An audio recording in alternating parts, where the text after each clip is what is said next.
যে ফজরের নামাজ পড়ে না, আল্লাহ রসুল বলছে ওয়া ইল্লা আসবাহা খাবিসান নফস কাসলানান, ফজরের নামাজ যে পড়ে না রসুল বলেন সে হচ্ছে খবিস। খবিস, এটা খবিস তুই বেটা।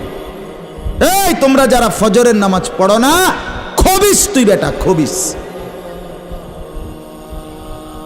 পাউডার লাগায়, পাউডার লাগাও কিত্তা, খবিস কোথাকার খবিস। আবার পাউডার লাগাও কিত্তা, ফেয়ার এন্ড লাভলি ডলো কিত্তা,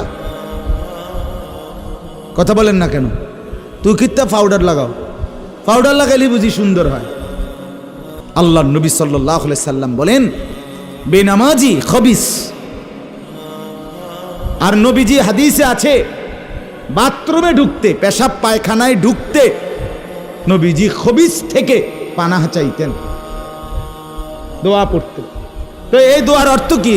আল্লাহ আমি খবিস থেকে কি চাই?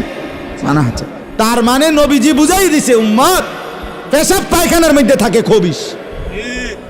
খবিসের ঠিকানা কোথায়? Bathroom, bathroom, toilet.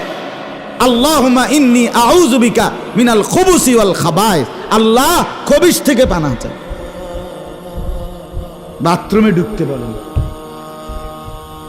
জন্য বেনামাজি খবিস। এই খবিসের ঠিকানা টয়লেট।